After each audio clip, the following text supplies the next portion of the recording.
Well, we're a bit late. Sorry, folks. Everybody, yes, we've had a busy morning. Poor old Alex has just run up the stairs from level 0 up to level 7. We're on level 7 again, and we're looking at rain clouds and cloud coming down. And half the countryside is covered, so perhaps some of you are sitting in that rain. We haven't got it yet. It was nice earlier. What happened? It is. So I hope you've all had a really good week since Alex spoke to you last week. There was lots of people watching last week, which is fantastic. And we've got a special thank you to Charlotte for the pictures of Alicia. They were gorgeous. Thank you. Haven't I? Just got round to it. We've been so busy. We've had so many babies born in the hospital in the last week, and there's many more to come in August. So you were all very busy a few months ago, weren't you?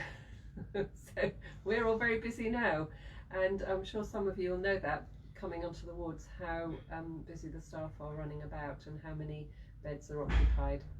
So we are, as we said, the infant feeding team, and this is our questions and answers session. It's just about feeding, so anything that you're concerned about with feeding, so that's breastfeeding, bottle feeding, weaning, expressing, relactating, whatever. Sleep a little bit, don't we? What's quite normal and what isn't. In the early years and beyond, early days and beyond, we're here for any questions that you might have. And no matter how stupid they are, because we love the stupid questions, because they're the ones that everybody is thinking about and is thinking, oh, I can't ask that, that's too silly. And they never are. They're always really great questions. So please do ask them. We're not about scans and midwife related things like appointments and visiting and things about pregnancy and induction. We are midwives. It's not our skill set. It's not our skill set, so we might not give you the most up-to-date answer. I think things are always changing, but it's lovely to see visitors in the hospital again and more support for longer, which is fabulous. Yes, it's a big difference. We're having, so much happier. having partners there for a much bigger part of the day now than they were. Much less stress. Makes such a difference. Yeah, much nicer for them, and just even naming your baby, because if you've seen your baby for an hour and then you go home, and you don't really know what it looks like, you can't even decide what to call your baby. So it's lovely just for little things like that to make a huge difference in people's lives. So, what were we going to talk about today, Alex? Following your instincts. We always ask at the clinic when we do clinics before, because that's where we've rushed up from. What do you mums, the ones that we've seen in clinic, think we should talk about? And one of them said to me this morning, following your instincts, because actually your gut feelings are often really right. If you feel there's something wrong, then you're probably, you may be right, and if you feel that you should respond in a particular way, again, you probably are right. And it goes right down to this whole thing about we live in a culture still, and we've talked about it many times, that babies are thought to be good babies if they sleep lots on their own. Well, actually, that's not a good baby. A good baby is a baby that asks for attention. A good baby is a baby that does rouse frequently for feeds, because then they're going to grow well. And there is a difference. We still have this attitude about you can spoil a baby. Well, we'll tell you cannot spoil a baby. And I think any mother out there who has tried to ignore a baby crying because they think they might be spoiling them by picking them up will tell you how heartbreaking that is. Braver than us. It's really heartbreaking to listen to a baby crying. And the only thing most mothers will want to do is pick it up and give it a cuddle, and we'll tell you that's the right thing to do. And that's following your instincts. And that follows from the very first day that your baby's born.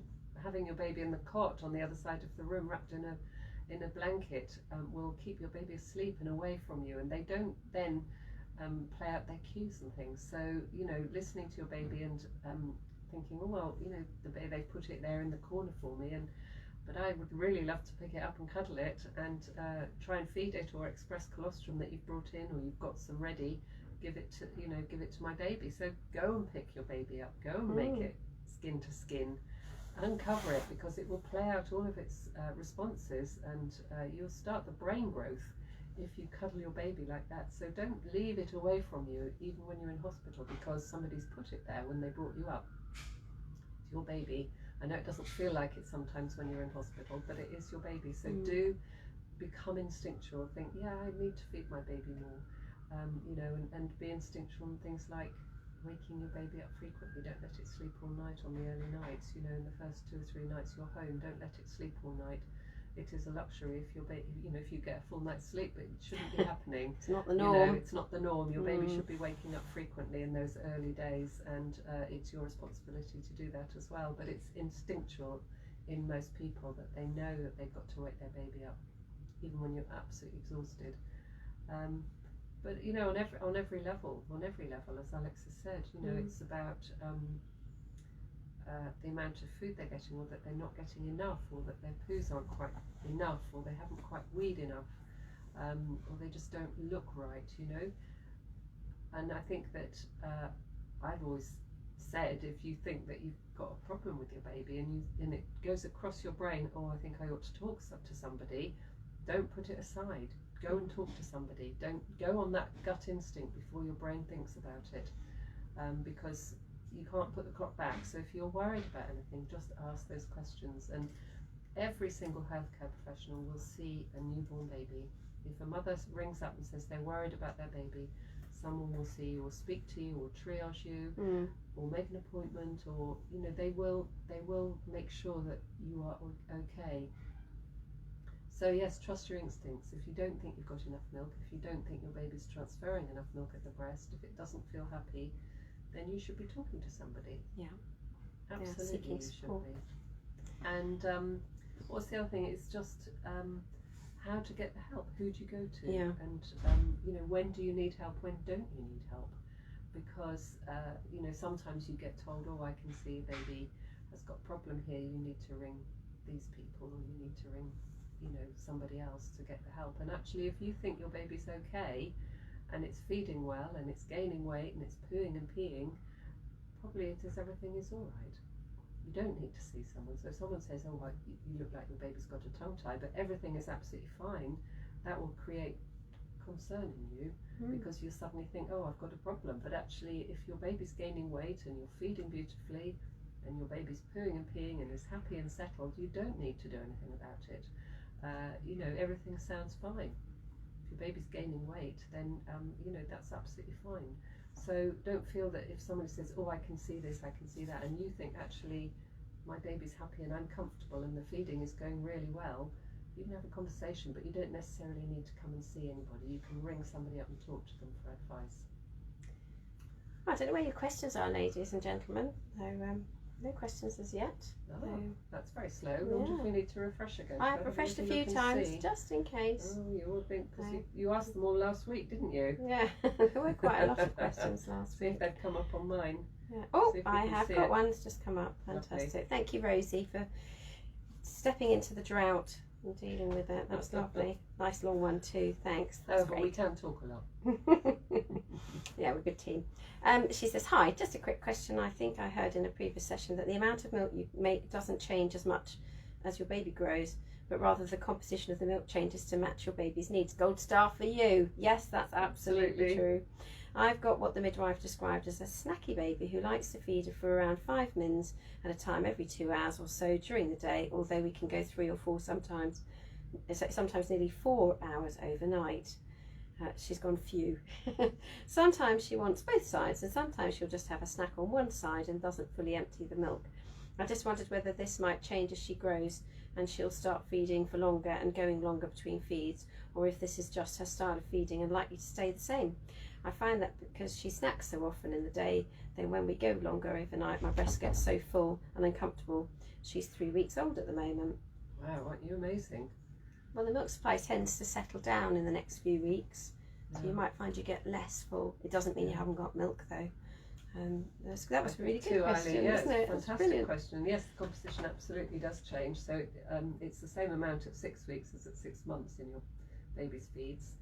But as their needs go, then the composition of the milk changes. So they get different fats and they get different enzymes and hormones, and probiotics and different things for different types of developmental stages with your baby. So it is the most amazing living product, and grows a baby, literally grows all of them, their brain, their sinews, their bloods, their skin, their bones, everything. It's absolutely amazing. So it's brilliant.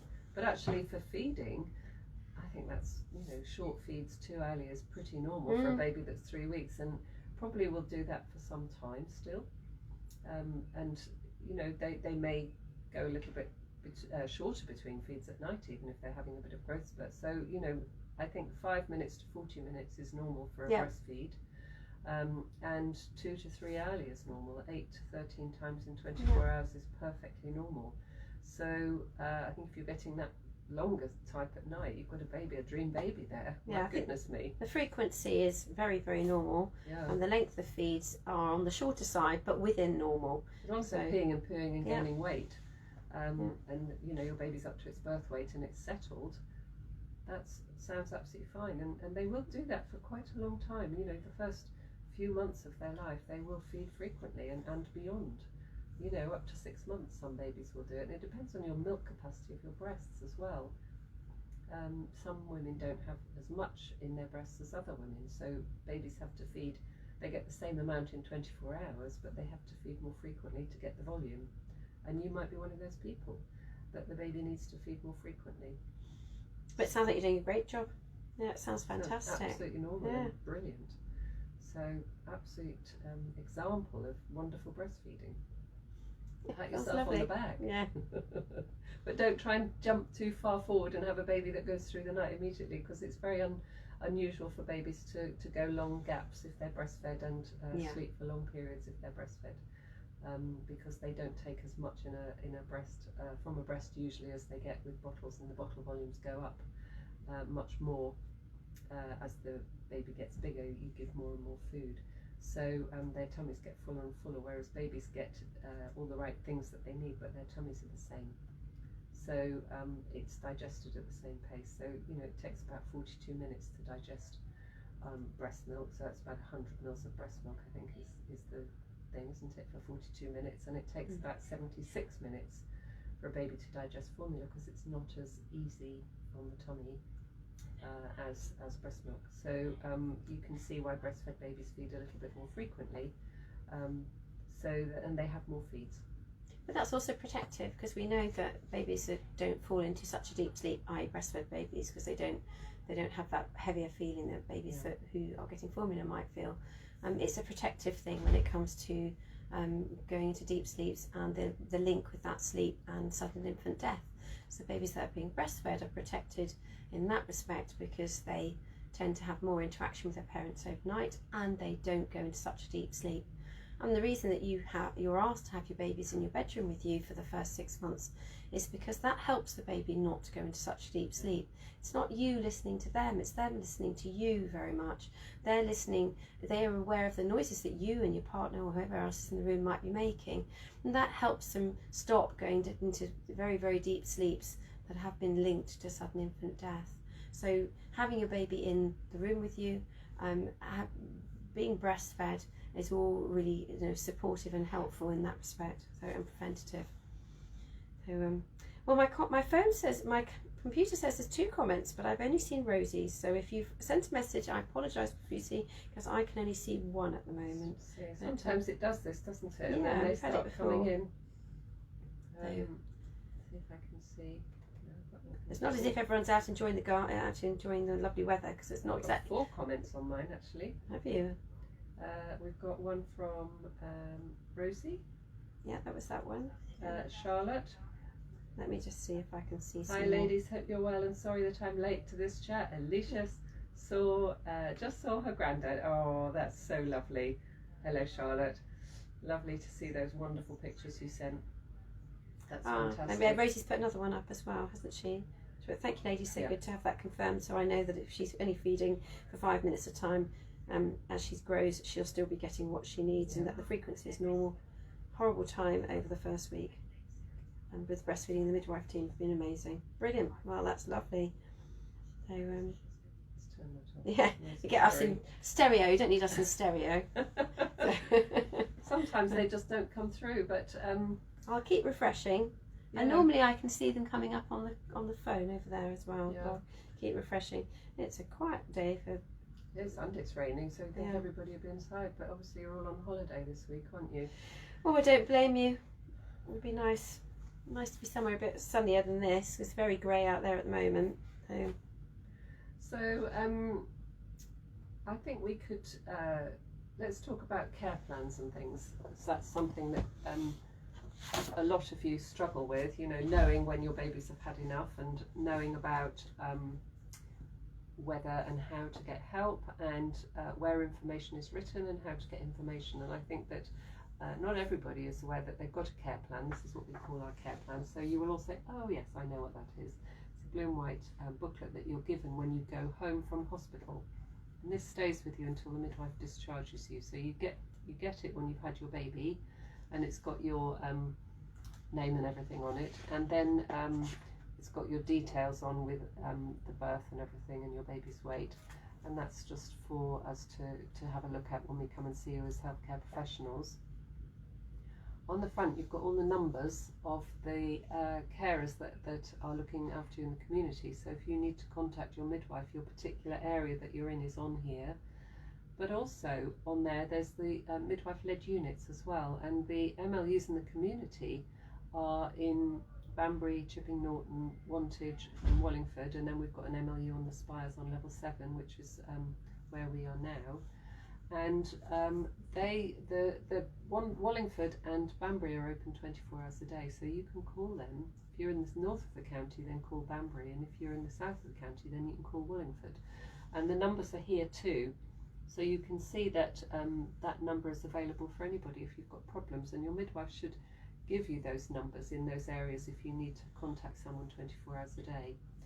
But during the day your other numbers are there, but also our number is in this booklet as well, and we're on the feeding pages, feeding unsurprisingly. Pages. Yeah, absolutely, which is on the breastfeeding assessment, which are blank unless you've had something written in them as if you've got a plan made, but our number is just above there on the bottom. It's just in small writing, so you can always contact us. We are available for self-referral. You don't have to wait for somebody to suggest you come and see us. You can just ring us up and ask us questions, and we're delighted to do that.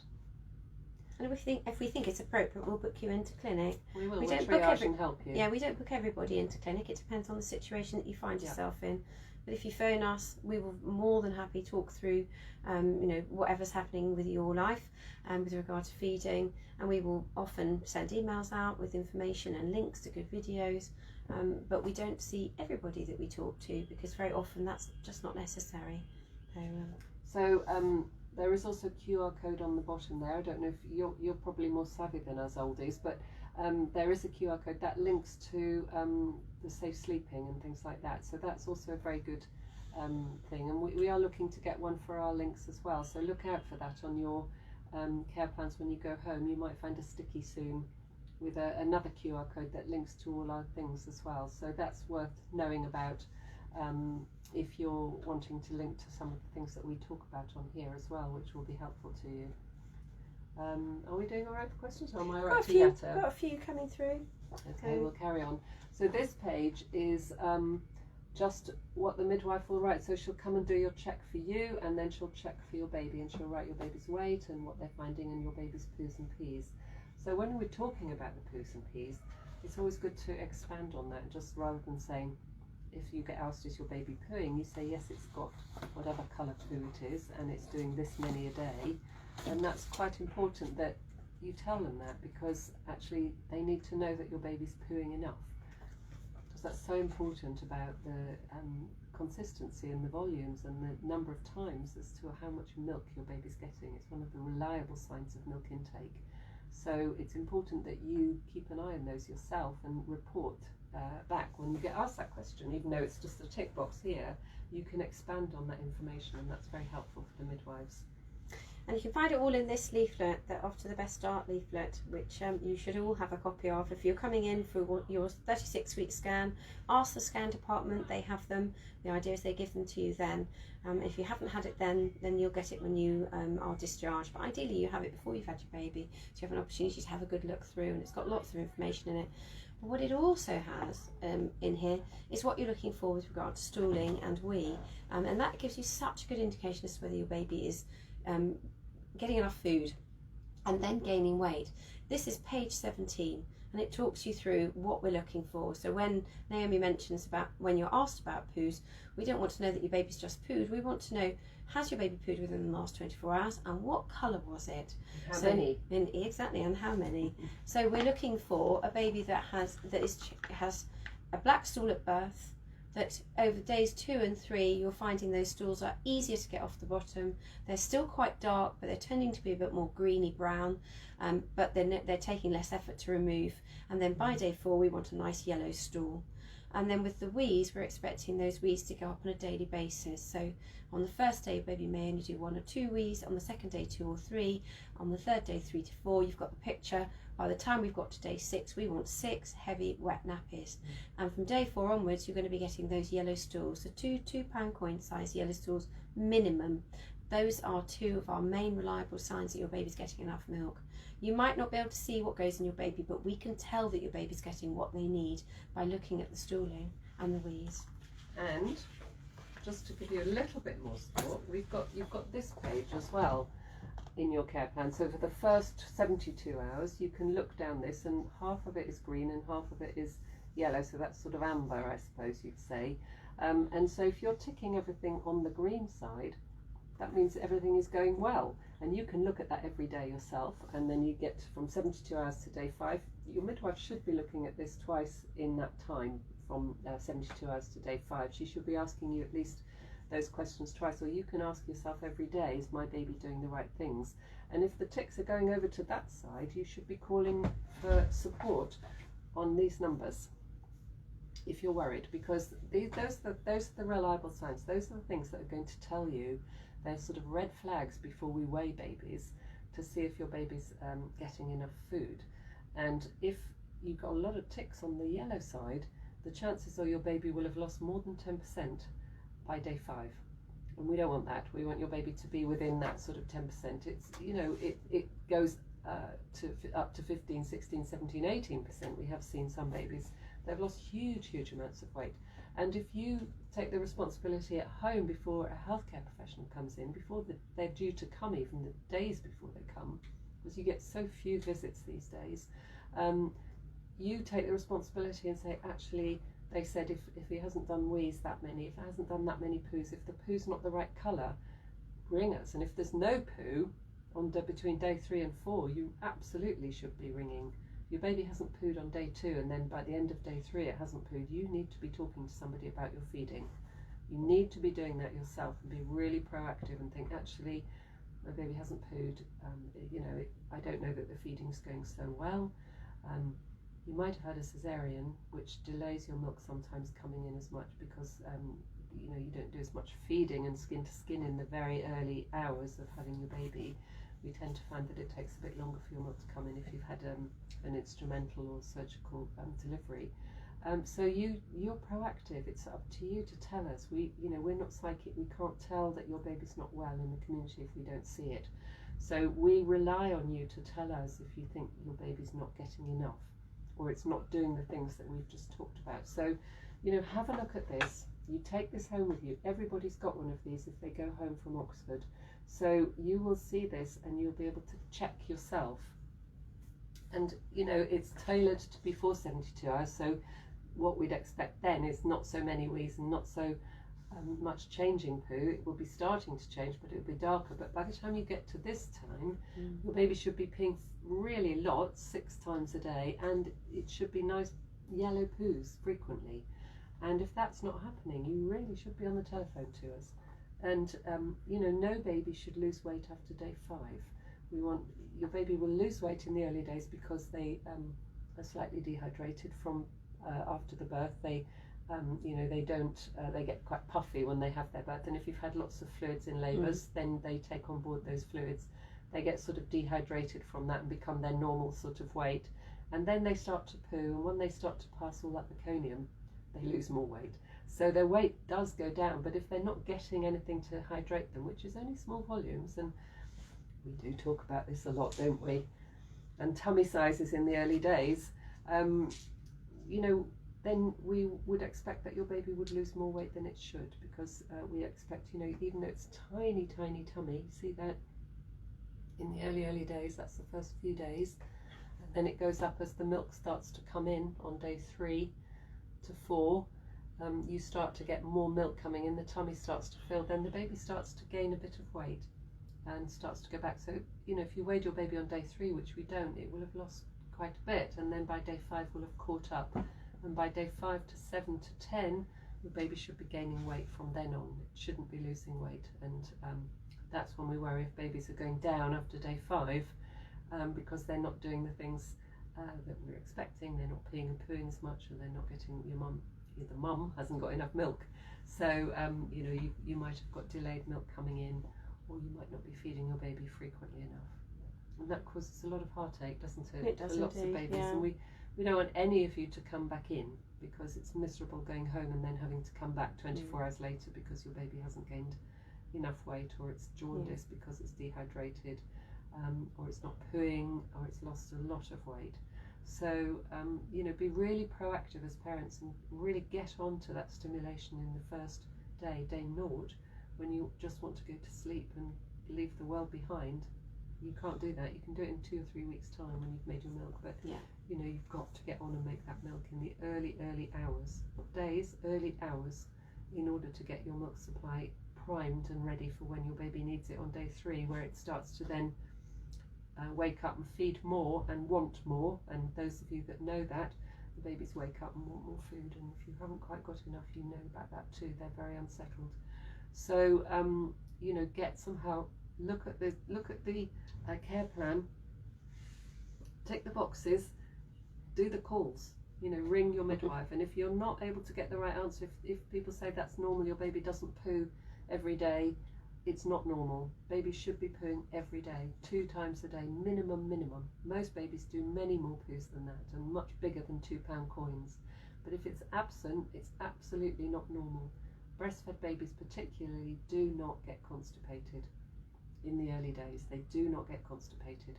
So keep an eye on that and call your midwife first, and then if you're worried and you're not able to get hold of them, then you call the MLU numbers and they can contact the on-call midwife, or you can call us and talk to us as well. We're daytime 6 days a week, so we're not usually here on a Sunday, but you know, you can talk to somebody if you need to. That was a lot of rambling, wasn't it? Should we crack on?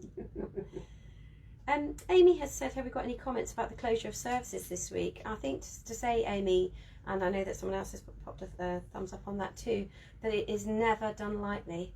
I can't think, even through COVID, that we had to cut back on services particularly. It is never done lightly. It is only done in order for the safety of mothers. It will be to ensure that we have enough midwives to deal with the women who are in labour, and it will never ever be done lightly. So we are really lucky to be in a trust that has so much choice for the women out there. There are very few trusts that have 4 standalone midwifery-led units, 1 alongside midwifery-led unit, and quite so many home births, and obviously a thriving delivery suite. So the only reason that something like that will happen, that did happen earlier this week, where the home birth service was suspended overnight, was because we really would not have had enough midwives to cover the service safely. And your safety as mothers is our absolute paramount responsibility. So it will not have been done lightly, and it will have been done completely and utterly with your safety in mind. It would have been, you know, we are affected too by COVID. We're affected still in the pandemic. Yeah, we are also affected by the pandemic. It's also, you know, it's a time where, you know, staffing can be tight. So it's totally done with your safety in mind, and for no other reason. Because nobody wants to not give a mother her first choice of place of birth, because we know it's so important. And it's making sure that we can give that one-to-one care at all times to all women who come through our service. So that's my comment. For those of you that will have had your babies in the last week, you will know how busy it was on the levels. I think we've had about 30 deliveries a day, haven't we? much higher than normal for this time of year. You know, nearly 1,000 births expected in August. So it's busy, and so we have to be safe. I hope that explains to you, Amy, why it was, but it really is never ever done on a whim or anything. It is absolutely done with the safety of all mothers in mind. Hannah said, is it true you should never unlatch your baby? Well, if it's painful, yes, please do. Take your baby off and start again. But ideally, babies do come off on their own. You know, we always hope that a baby will feed. Naomi's already mentioned 5 to 40 minutes. That's what we would anticipate a feed would be, somewhere in that period of time. You know, if you've got a baby that's going on and on and on, you may want to take them off and off the other side, and then might need to pump, because if the baby's not finishing, there's a reason why that baby's not finishing. If your baby's not coming off within 5 and 40 minutes, then we would be thinking, well, what's happening here? Is this baby not transferring milk well? Has the mother got a problem with her milk supply? Do we need to look at feeding and see what's going on? In an ideal world, a baby comes off on their own.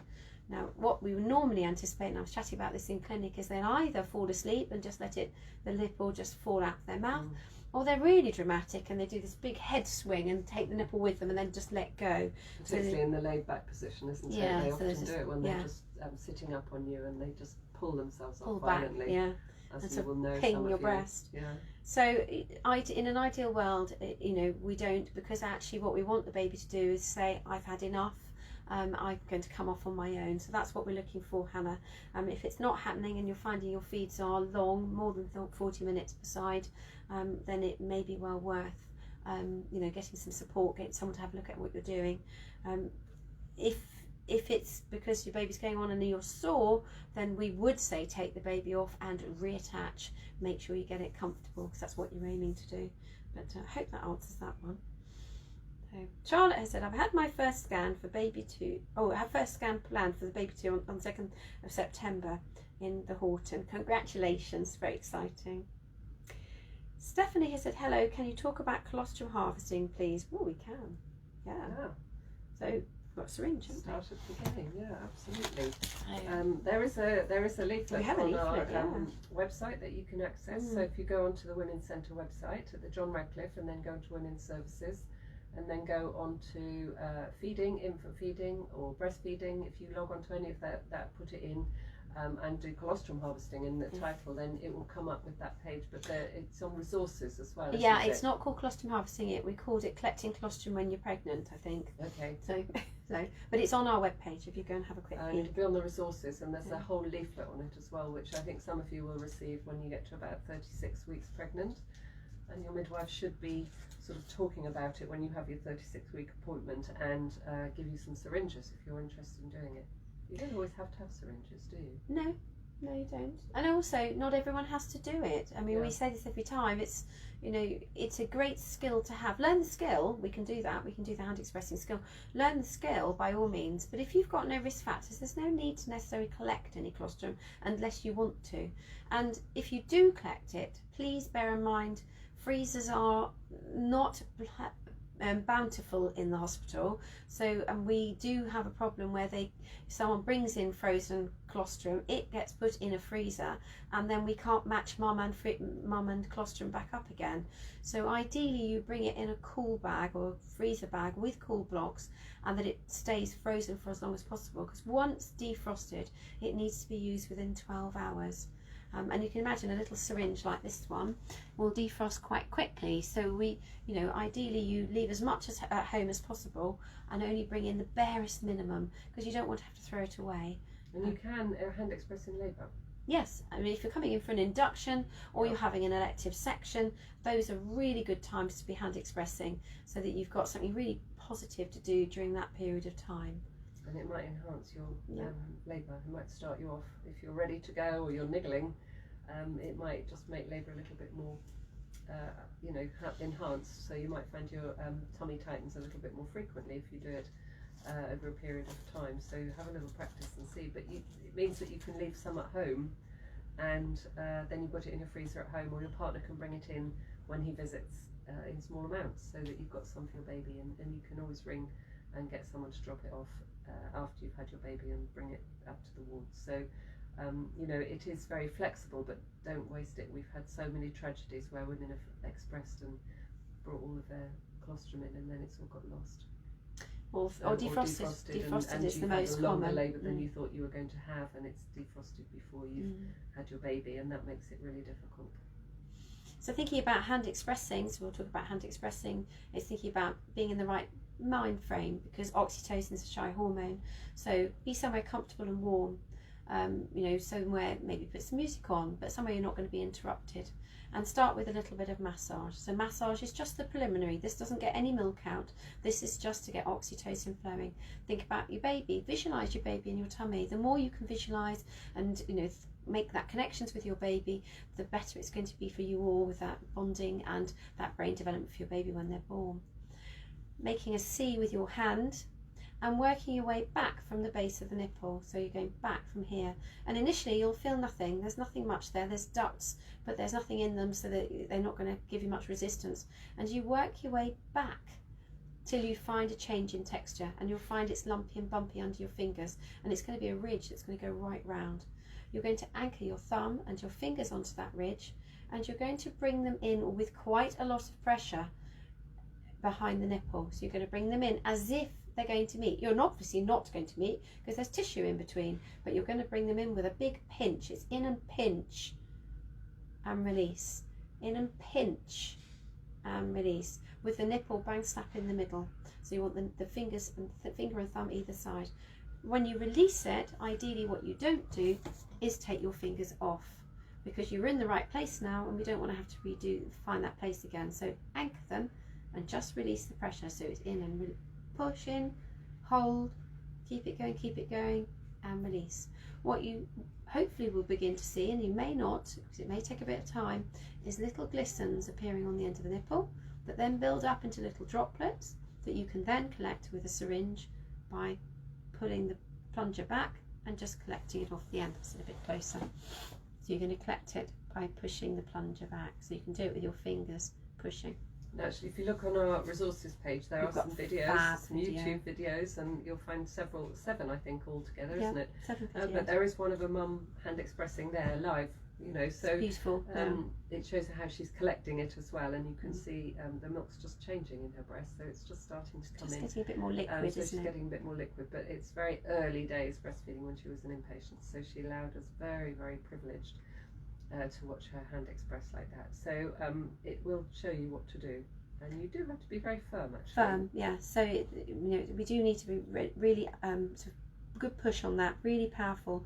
I was explaining to a mum earlier this week that we really almost want to see your fingernails, your finger beds go white, because that's that much pressure going on. It isn't a little just push, it is a really firm push. It should not hurt, but it is firm. And work one area, don't keep moving. Work one area. And then we talk about the breast being like a clock face. When you're getting no more from here, you then move. So you might be here for a good few minutes before you move on. Once you've worked your way around the breast, you'll go to the second, and then back to the first, back to the second, repeating the whole process.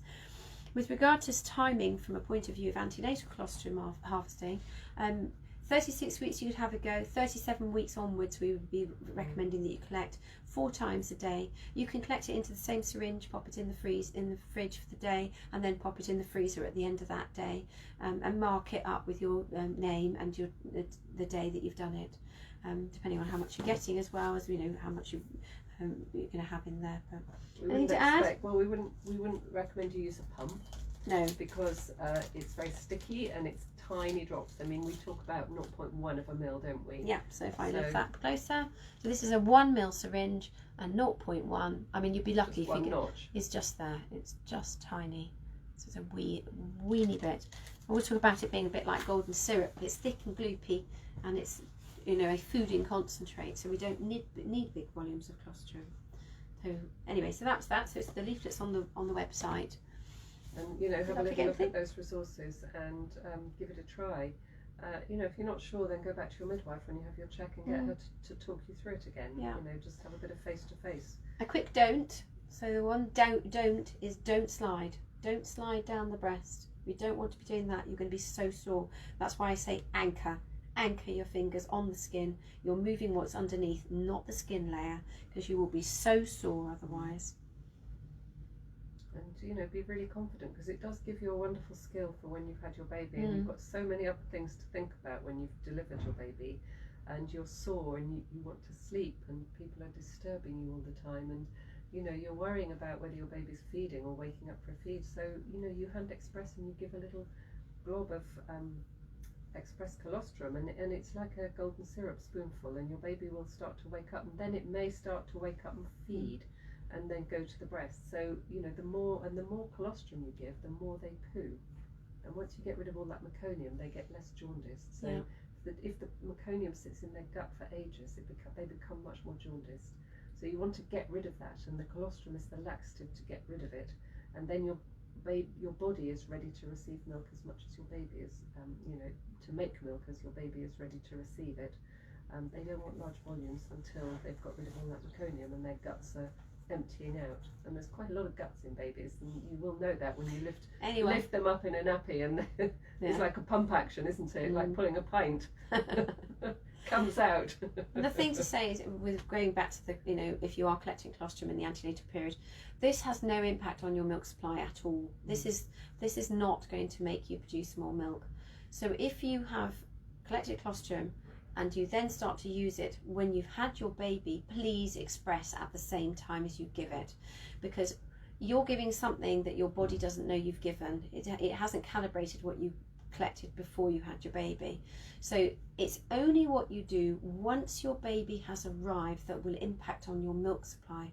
So if you are giving colostrum that you collected before your baby was born, your body doesn't know that you need that colostrum, so it won't make it, and you're not stimulating your supply. So if you are giving colostrum, be hand expressing at the same time to replace that, to tell the body you need that milk, or you will be on the back foot. We've had mothers who've come in with shed loads of colostrum that they collected in the antenatal period, and then they've struggled with their milk supply in the postnatal period because they gave it all, but they didn't hand express, they didn't breastfeed, and they end up with a milk supply that's not meeting the baby's needs, which is heartbreaking. And that colostrum is extra. The stuff that you express after delivery is the stuff that you need to be priming. Yeah. That's extra. So it's wonderful stuff. Right. I hope that's helpful. Where was I? That was Stephanie's question. Rachel has said, "Hi Naomi and Alex, do you have any tips for fast, forceful letdowns? It often results in coughing, frustration coming off and often on the breast. 8-week-old, I tend to just take him off whilst the letdown happens, then relatch, but not sure if this is best. Thanks." I think that's a very good way of handling it, actually. Yeah, it's quite common. It is quite common, and it's often if you've got a bit of overstimulation going on. It's not always. Some mums have got oversupply, but sometimes the oversupply is because the latch isn't quite as deep as it could be, and at 8 weeks you can still improve the latch, as we always say, don't we, or Alex always says, there's always room for improvement in breastfeeding. So I mean, it might be worth revisiting your latch just to see if he would accept going slightly in a different place on the breast, get a slightly deeper latch, because the coughing and spluttering is often when the milk isn't going down the throat right at the back. It can pool in their mouth if they're not quite deeply enough on, and that makes them cough and splutter because they're getting volumes of milk settling in their mouth, and then suddenly they've got to swallow that and the milk. So putting the baby really deeply on the breast will push the milk right down the back of the throat, and it doesn't go into the mouth, and then they can cope with the flow more often. So it might be that there's two things: he's not on deeply enough, and you're overstimulating to get that forceful letdown. So that might be the first thing that we would suggest you revisit, and it might be that your health visitor can support you, or La Leche or Oxford breastfeeding support, just to see if they can look at the latch again and just see if it can be any deeper. There is always room for improvement, so it might just be a millimetre and just slightly tweaking into a different position. And once babies get to a certain level, they just go on, and you don't get the soreness that you had in the early days. You don't tend to notice it. Their mouths are a bit bigger. So it can be really, really subtle, but it can make a big difference if you just tweak them a tiny bit. So that would be the first thing. And the other thing is, do you have any medical problems? Have you got polycystic ovarian or anything like that? Because sometimes you have oversupply with those. It's it's more unusual, but some women produce a lot of milk, and it's nothing to do with the attachment at the breast. So there's several things that it could be, but I would revisit attachment. Have you got anything to add to that? No, I think, I don't know if that helps you. Whether you're probably shouting and say, of course my positioning's fine, but it's always worth having a little look again. It's always worth it. Yeah. Well, I've known mums who've taken a little bit off, hand expressed that first flush off. Yeah. because the baby's not coping. But as they get bigger, they do tend to cope much better.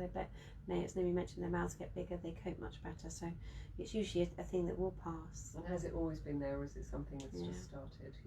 So you tend to establish your breast supply, your milk supply, at about 6 weeks. So it's just getting going and working it on its own without you having to do the endocrine support. It's become autocrine by then. So it just does its own thing, and that's what you've established in the good feeding that you've already been doing. But there's a few things that it could be, so it's worth having a little look. But I think if you take a little bit off, you're just perpetuating the problem sometimes. There is that. So it doesn't go away.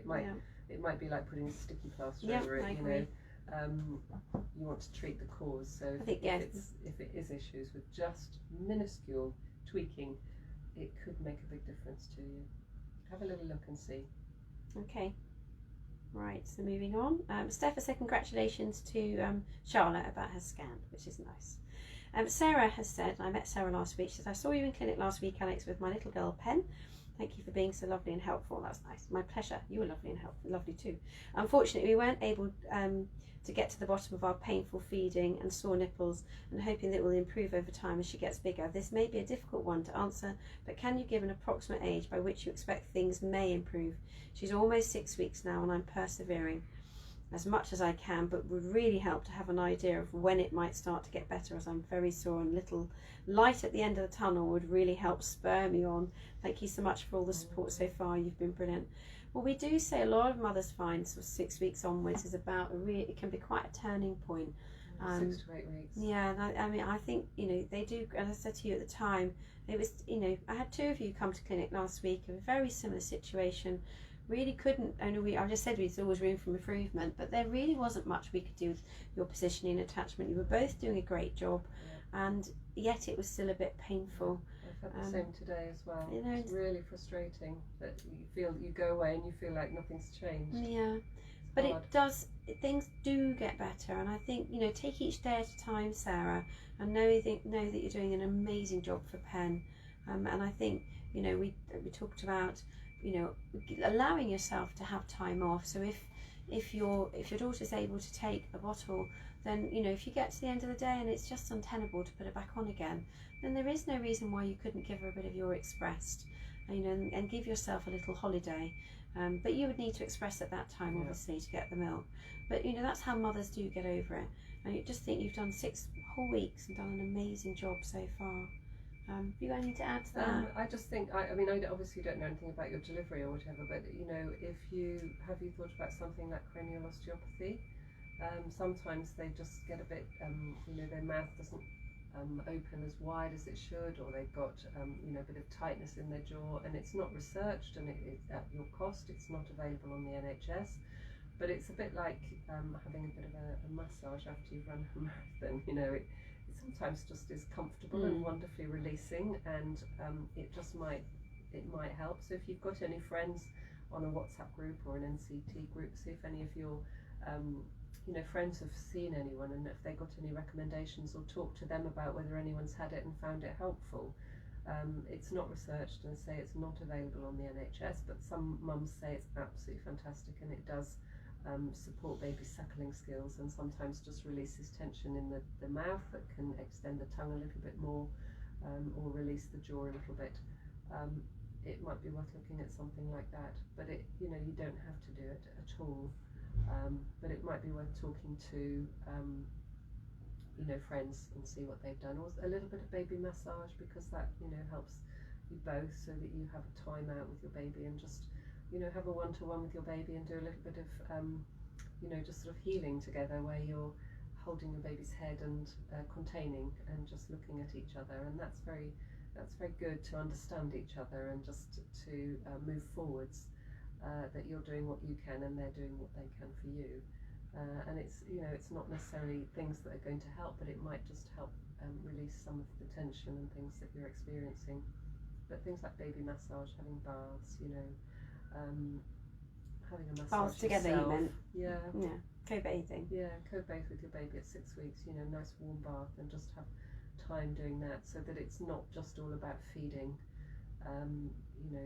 Treat yourself, and get your partner to massage you, because there's lots of tensions going on, and that all makes you just feel a bit better and releases oxytocin, and I think it grounds you just to get back to where motherhood is and everything else, because I think when you've got pain in your breasts like that and your nipples are hurting, it becomes all consuming. And we know that nipple pain is one of the major causes of postnatal depression, and you know, acknowledging that is really, really important, that if it goes on 24 hours a day, 7 days a week, 365 days a year, it's really, really, really big. And you know, 6 weeks is a long time to be sore. So I think just try and do other things as well, so that you're not in this big pit of feeling sore all the time and struggling, and sort of ground yourself a bit as to all the other good things about being a mum, because it can overtake everything else. And it's not going to make it better necessarily, but it might make you able to get through it and just see if things get better slowly with practice. It's really difficult. There aren't always answers to these things. I know. So thinking of you, Sarah. Yeah. Pen's lucky to have you. Yeah. Charlotte has said, this is maybe a silly question, but will I have more milk this time with my second baby, or will it be similar to my first? And Alicia is waving, so wave at Alicia. Charlotte, the likelihood is you may have a little bit more actually. We tend to find that second time round the milk comes in a bit sooner, and mums tend to have a little bit more milk you know, early on. So hopefully you will find a difference, and you know, make a breastfeeding journey slightly different. Jasmine has said, hi Alex and Naomi, I've just started weaning my 6-month-old 2 days ago. I'm a little confused how often and how much I should feed him. So far I've given him about 3 tablespoons of porridge in the morning and 3 tablespoons of pureed sweet potato in the evening. Is this too much? He finishes it all every time, and I wonder if I can give him more already. He always has a big appetite and is a big boy, 90th percentile, when he was just exclusively breastfed. Exciting times, isn't it? Moving on to the next level. Absolutely. What do we always say, Alex? Food before one is just for fun. So, so obviously the you know, his calories are all going to come from you still, Jasmine. So you know, anything you're giving him in addition at this point in time is just a top up. Really, it's just a little additional. So he's obviously enjoying it. But make sure your breastfeeds are first. So do your breastfeed and then give him that. So he's still getting all those calories from you, which is what is really important. And you know, I think it sounds like weaning. Yeah, baby-led weaning is another way of looking at it. Letting him pick at things and see what he wants. And, you know, nice rainbow of coloured things for him to try.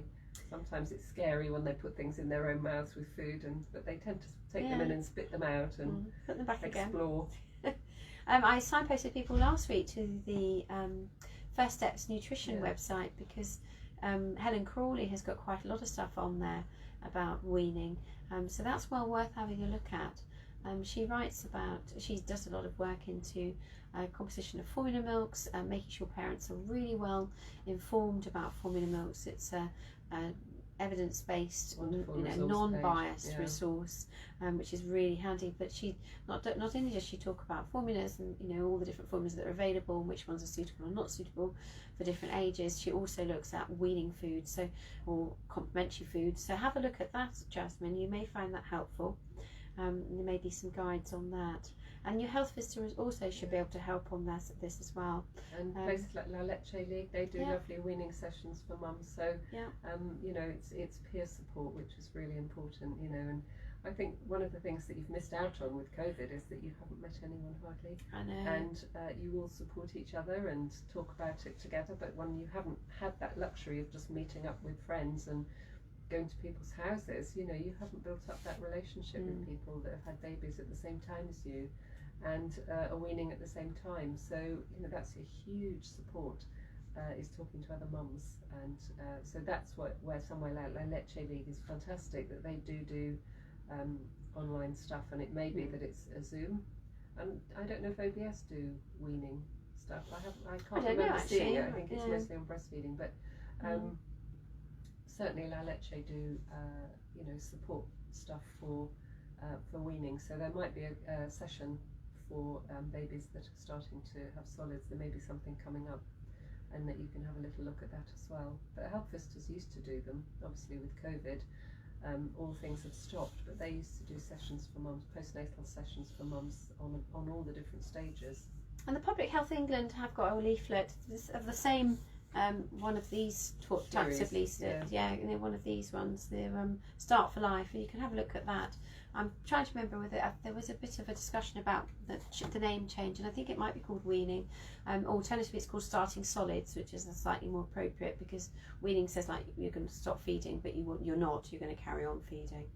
And that's on PHE, isn't it? Yeah, Public Health England. So go onto their website and have a look and see what's available. Yeah. But Jasmine, well done you. I mean, 6 months and he's on the 98th percentile. I mean, that's fantastic. Yeah. That's really amazing.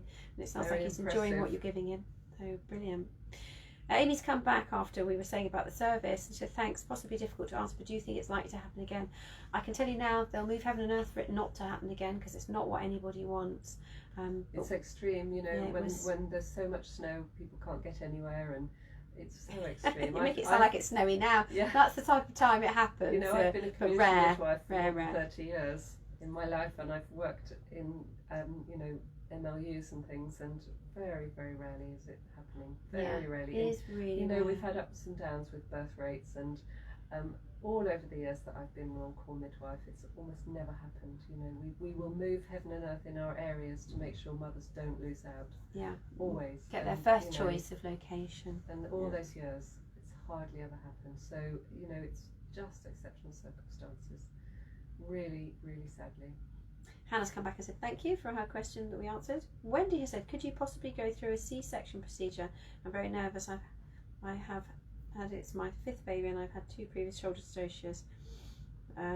Well, we're not the right people to talk to, because we're the infant feeding team, Wendy. So actually, you really want to have a conversation with our Wendy Randall. So she would be, so she does sessions, I think they're every other week at the moment. She would be the best person to talk to about this. And your midwife. Yeah. I talk to your midwives, and there's the mode of birth clinic as well, which may be appropriate for you. So we're not the right ones. I have to say, I haven't been in a C-section for a while. I haven't been a delivery suite midwife for a very long time now, so a good few years. So I'm not going to be the best person to talk to you about that one. But the one thing I will say is, do get your baby skin to skin as quickly as possible if you are having a C-section, because we know it makes such a big difference. Much as you may find it difficult and might be a bit challenging, and they're often the baby's here, but actually that early skin to skin is so crucial from a feeding point of view. So with our feeding hats on, that's the one bit I will contribute. But can I signpost you to Wendy Randall, please? And one of her you know, Ask the Midwife sessions, which are every other week. Kimberly's come back on the same conversation, having a C-section next week. There's a really fab video on YouTube made at the JR. Brilliant, thank you for doing that. It's really put my mind at rest. Feel free to add me and I'll send you the link. So there you go, you've had it answered by Kimberly, so that's fantastic. Stephanie said, thank you, I'm currently 34 weeks, so I'll speak to my midwife at the next appointment. That was about the hand expressing. Get your little stash of syringes. And Wendy's thanked Kimberly for the link. That's brilliant. We've done all sorts of videos. All the teams have done all sorts of videos. So amazing. There are some wonderful things out there that we never thought we'd be doing. Turning into movie stars. No, I don't know. Not very good. Not ones. getting any Oscars for what we've done. Certainly not. Emma has come on, following from a conversation earlier. As a first-time mum, should I be thinking of collecting colostrum, or just wait and see what happens at birth? If you've got any risk factors, then yes. So if you have diabetes, if there's any risk that your baby might have to go to the neonatal unit, then those are the sort of things that we'd be saying, yes, go for it. If that's not the case, then just have a go. Just do it, but don't worry about collecting much. You know, so just learn the skill, I think is what we'd say. Just do it a few times if you don't want to collect it, but then you will be competent when you've had your baby. Because if you have had an instrumental delivery, you may have a drip in your hand. You may have some stronger painkillers that make you very sleepy, and you know it's really hard to be proactive when you're in that position. It's really hard, and if you've had an epidural, you might be too numb to move in the first few hours, so you know you're not able to move around and do stuff as easily. And if you've got to take on board a new skill, it's one more thing that you will find absolutely exhausting and daunting.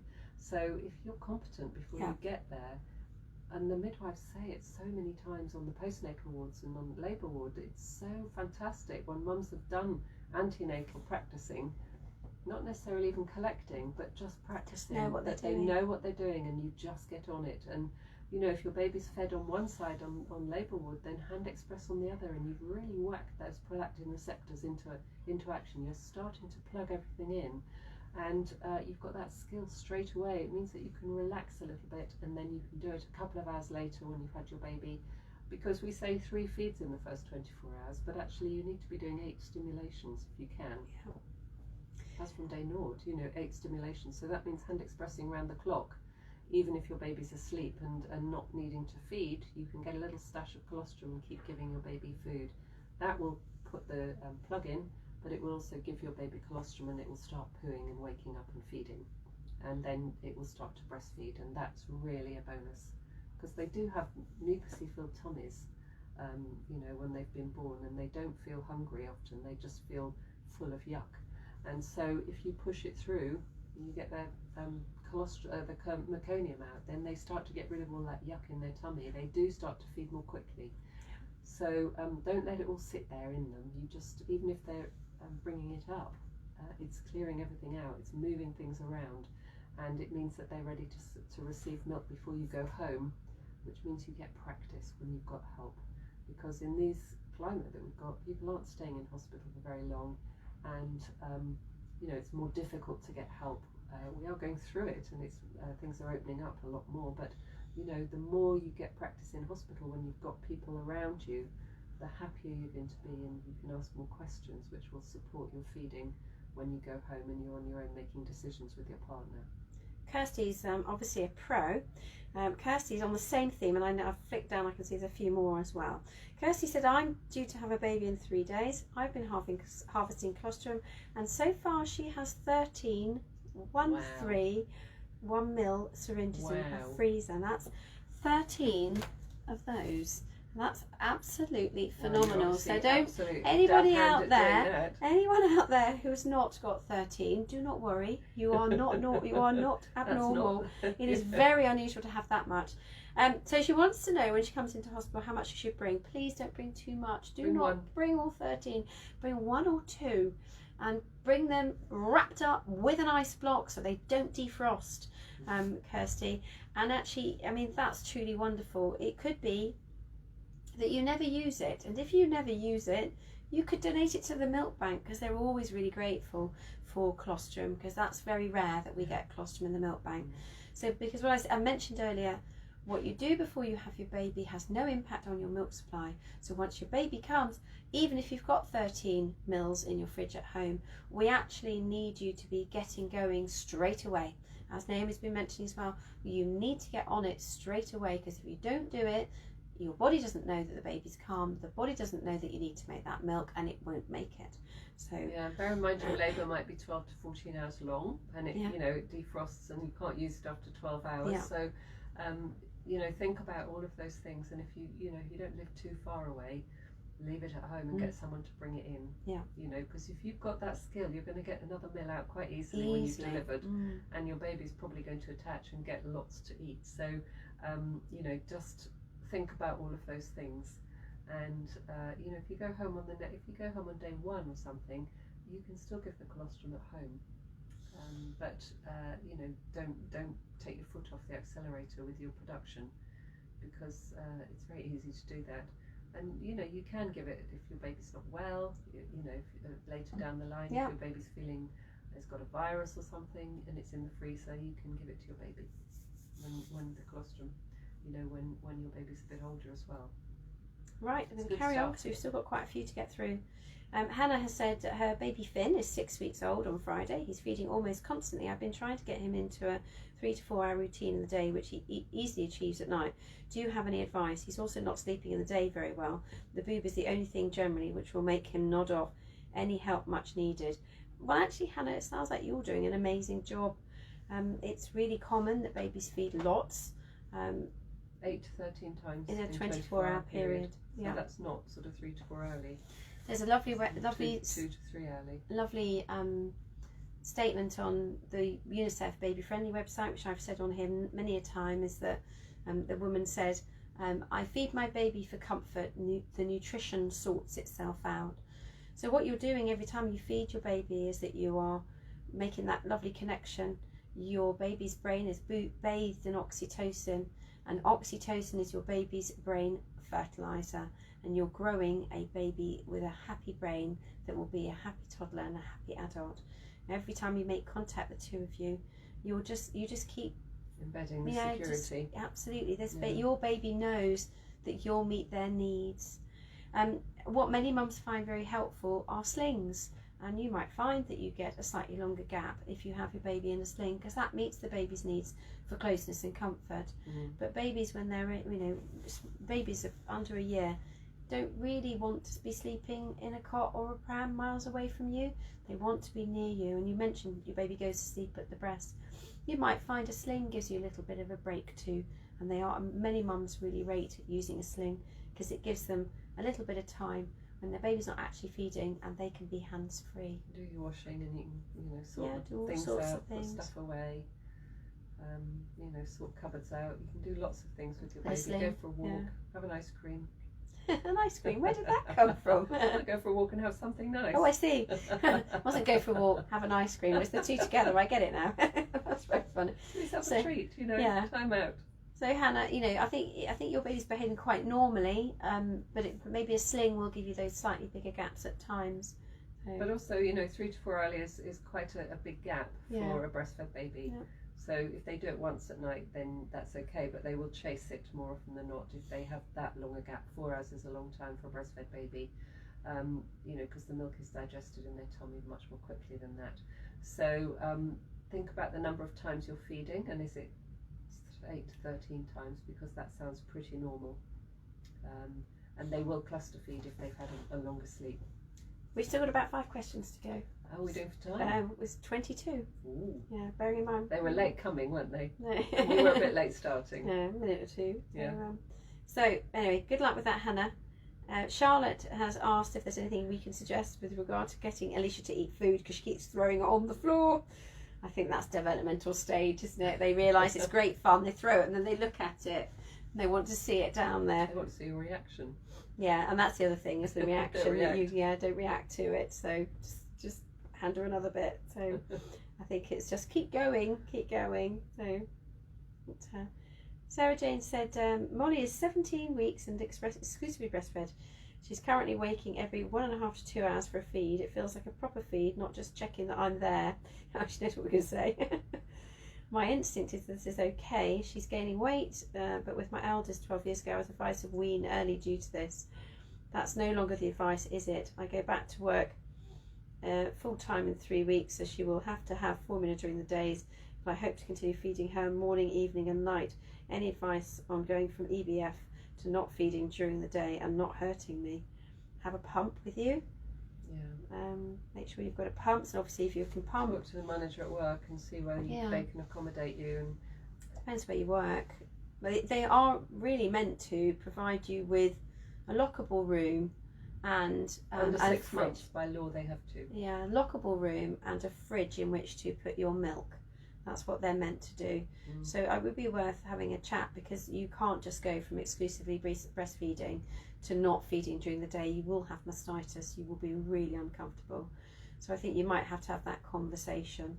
Is there any chance that people can bring your baby to you so you can do breastfeeds to wean them off during the day in your breaks? If you can have a little breastfeed break as well. Sometimes if you're nearby your job, some people in the early days of going back to work can do a little bit of breastfeeding in breaks and things, so that it's your baby weans off having just breastfeeds. And have you given bottles to see if your baby will take them as well? It's probably a good time to start if you're going to work in 3 weeks. You don't want to be faced with having to do it the day before you go to work and find that you can't get your baby to take a bottle.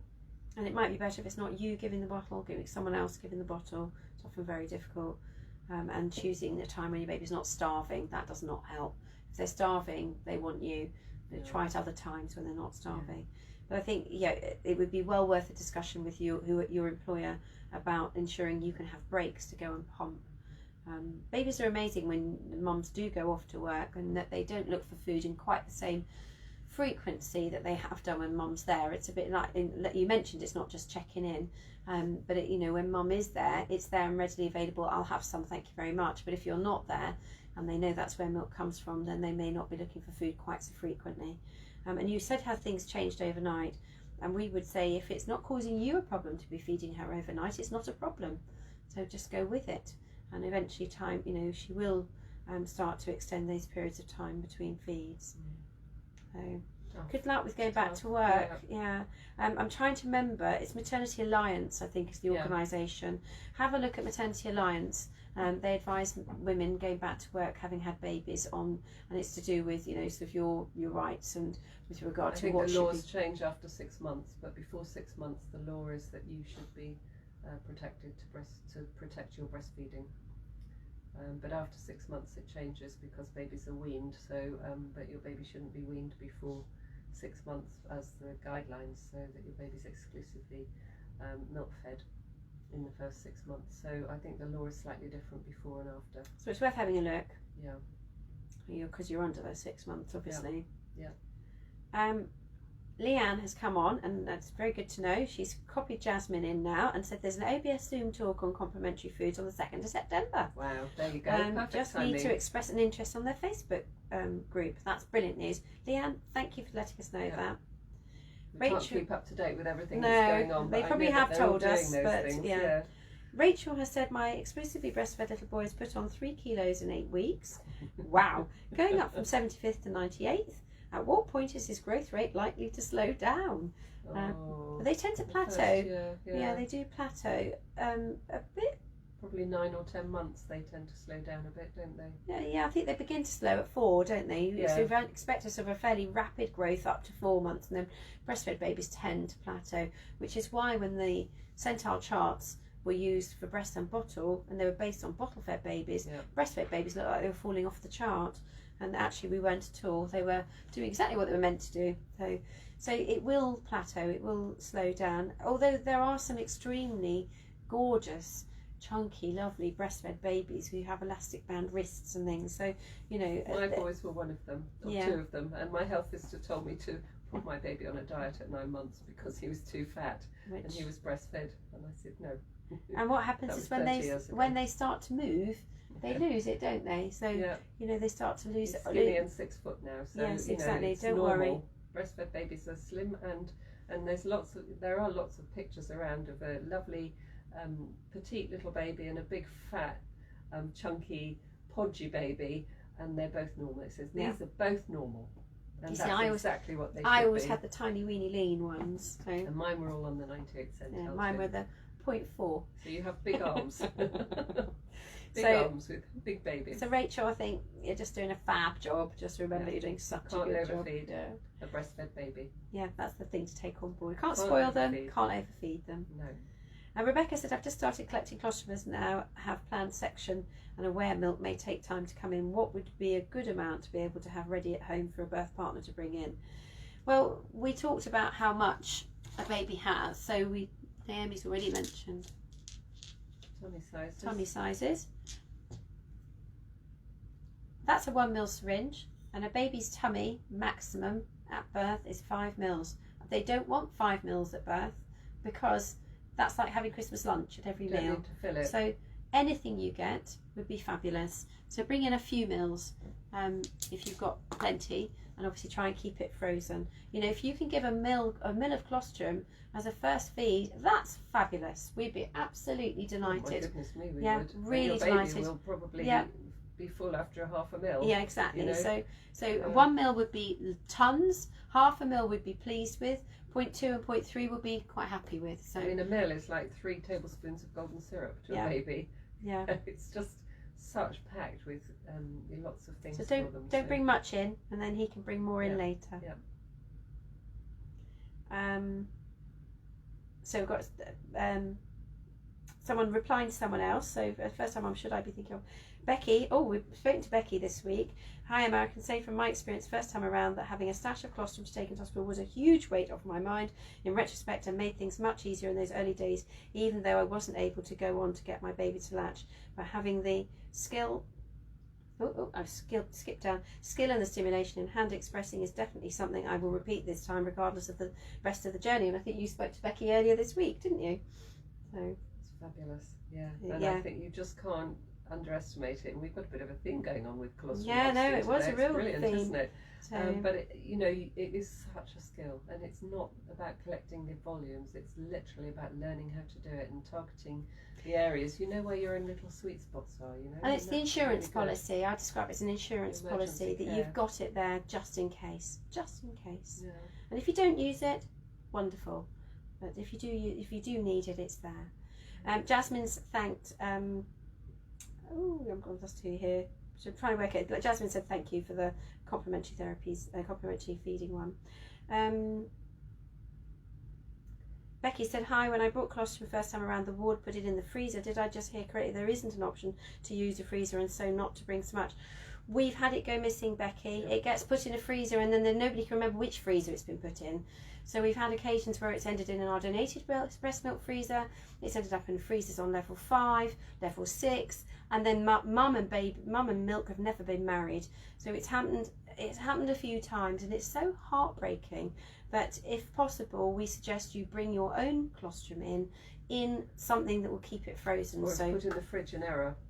Yeah, sometimes it goes in the fridge in error. Put in the fridge in error. Somebody just is given it and they put it in the fridge thinking that's where it should be, not in the freezer, and then it defrosts and then we can't use it. So if you can bring a small amount in a freezer box with ice blocks so it doesn't defrost, that's the ideal situation. It will last a bit longer, but just think about, is it your first baby? Is it your 5th baby? Do you have quick labours? How long are you going to be in? How long is your labour going to be? You don't know. So if you bring too much with you and you have a long labour, which is also quite normal for people to have long labours, it defrosts. I'm giggling in the next comment. Sorry, folks, because I try and read ahead so I do know what I'm saying. Hannah has said, thank you, ladies. A sling arrived in the post this morning, so thumbs up. We'll pop out for that ice cream tomorrow. Hope it's not raining. Oh, who cares? We can eat an ice cream when it's raining. My husband would have an ice cream in the snow. He loves ice creams. Mine were cream and scones. Oh. I used to go out and have those with jam. Lovely. Charlotte's put up about a friend's baby. It's very sad, but hopefully the baby will be well. My friend's baby's had an open heart surgery yesterday at Bristol Children's Hospital. Let's hope she gets better. Absolutely. They will look after her really well. Sarah Jane has said thank you. She does take bottles if I'm not in the house. I'll try to broach a conversation. It's a new job. Teaching after redundancy due to COVID. Meeting up with Molly won't be possible. Thank you. Oh, teaching can be quite challenging. It's been whipping off in the breaks. Yeah. So no playground duty for you. But just check what your rights are for pumping, because you need to be pumping frequently at 17 weeks to keep that supply going. And your little one will suckle at night lots. But it's not just the supply going, it's the fact that actually you've only got 3 weeks and you're going to have a supply that's going to you'll need to remove milk because you're going to get very full and risk of mastitis. So they don't really want you off with mastitis. So that's a really good reason why they should give you a bit of time to do it. So and it should be very private. Good luck with a new job. Not the toilet. Yeah, exactly. Jess has come on saying my 3-week-old baby keeps coming out in hives on her face whilst I'm feeding her. Does this sound like a possible allergy? Oh, I've just spoken to Jess a moment ago. So Jess, we were going to talk in a minute, and I'll phone you as soon as I've finished in clinic. Oh, finished here, sorry. It does a bit, and I think we'll have a chat shortly if that's okay, because I took your number and I will give you a call and we'll get you booked into clinic, I think. Some babies respond like that and some mums respond. Some mums get itchy rash on their bodies as well when they breastfeed. She didn't recognise my voice. This is my live voice. I had a mask on, We're socially distancing here. Anyway, so I will give you a call in a minute if that's all right. Right, we're through. We've done them all, and it is now 15:52, so we've done an hour and 20. Good old session. So that was great. Thank Very you good very questions. much. Thank you very one good and all. questions. Jess, I will phone you in a moment. and give me a chance to meet my lunch, because I haven't had my lunch yet, so I will ring you afterwards. Thanks one and all, and I hope those that are struggling, things get better, like Sarah. So yeah, keep breastfeeding. Both of us next week, neither of us on holiday, so always a pity. As the sun comes out. Yeah. All right. Have a good week, and we will see you next week. Yeah. Bye. Bye.